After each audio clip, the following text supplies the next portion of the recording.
Today, we are here to worship Shri Krishna within us.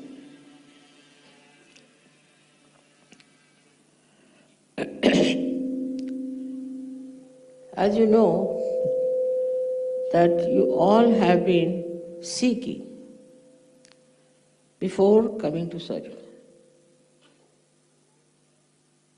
You went to different places, read lots of books, and also some of you were lost. And in that seeking, perhaps you did not know what you were seeking. What you were seeking was to know yourself. In all religions it is said, know thyself. It is a common thing all of them have said. This is one point which is absolutely there in every religion, know thyself. Because without knowing yourself, you will not know God. You will not know spirituality. So the first step was to know yourself. And that one, people did all kinds of tricks with you, that they taught you in a different ways and tried to actually loot you and cheat you. All those things have happened, it's finished. So then you come to Sahajayoga and you get your self-realization. But what is the purpose of self-realization? Is to know God. Or the goddess. That is the purpose of self-realization. But after getting self-realization, what should happen to you? Many of you have lost interest in nonsensical things like drugs and all those things. You have lost interest in reading also useless books. You have lost interest in other habits like drinking and all that. But that's not enough. That's not enough. That would happen in any way. What has to happen by knowing God is that why does God want you to know Him? Because He wants to see His reflection in you. He wants to see your reflection, that's why He has created you, and He wants to see His reflection in you. Same with the goddess. She has given you self-realization because she wants to see her reflection in you.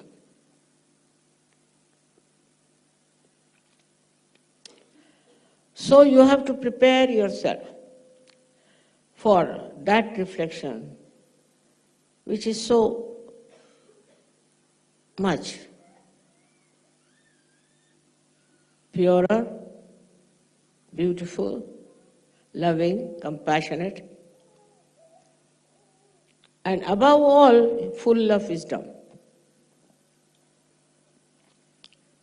So this is the point one has to reach, where you understand you have to have wisdom. If you are lacking in wisdom, then you are not a self-realized person. At the level of Sri Krishna, you see, He wants you to become one part and parcel of the Virata.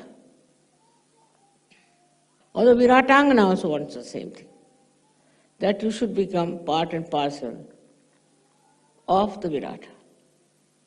Not because you are realized souls now, so you go about thinking you are perfectly all right, you don't have to do anything about it. What do you do beyond this is the point. That after self-realization, you have to see the reflection that should be within you from the lives of these people like Sri Krishna. Sri Krishna was first born in a very difficult situation, as you know, and he was carried from there to Gokul, where he was brought up by Yashoda.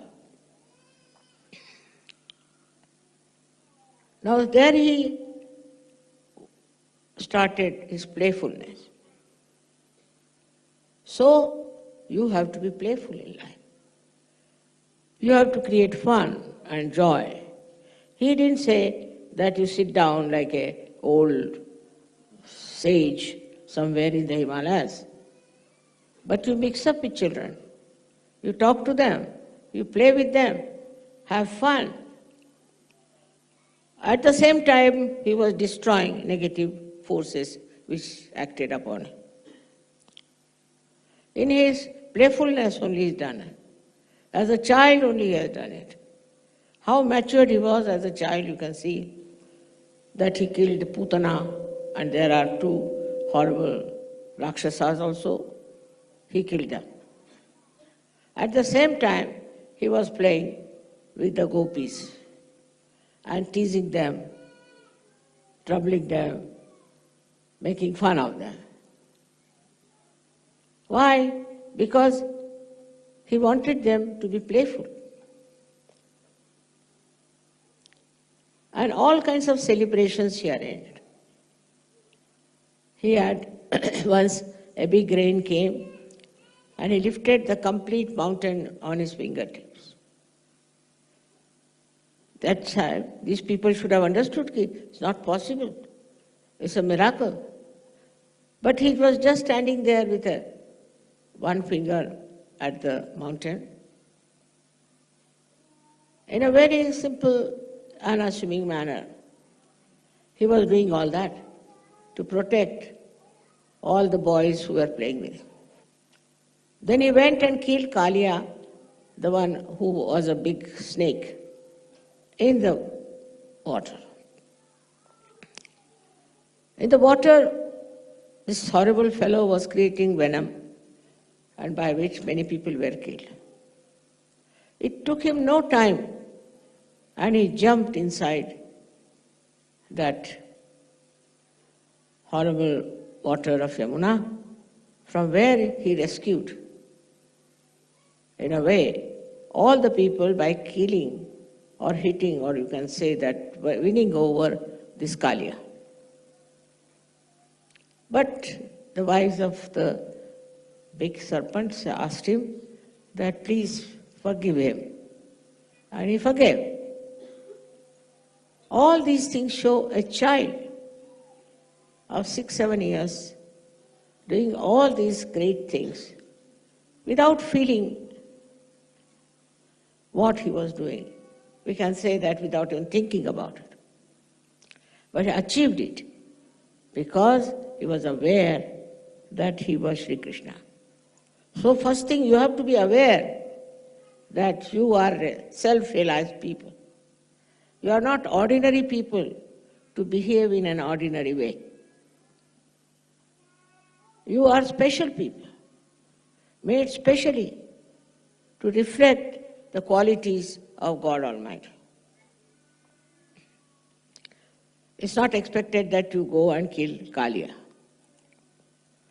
But the situation is such today that you are all the time protected. You are all the time protected. No one can harm you. No one can kill you. And you can be looked after because you are Sahajogis.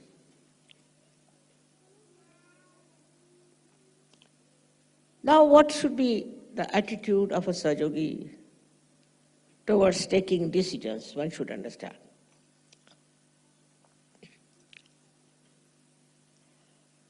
It should be a spontaneous decision. You don't have to tally it with this, go there and find out. And immediately, spontaneous, like Sri Krishna who jumped inside the river. So in the same way, you should have a very spontaneous decision for anything. Now you want to buy, say, a carpet. All right, you go in the shop and immediately you should know which is the one.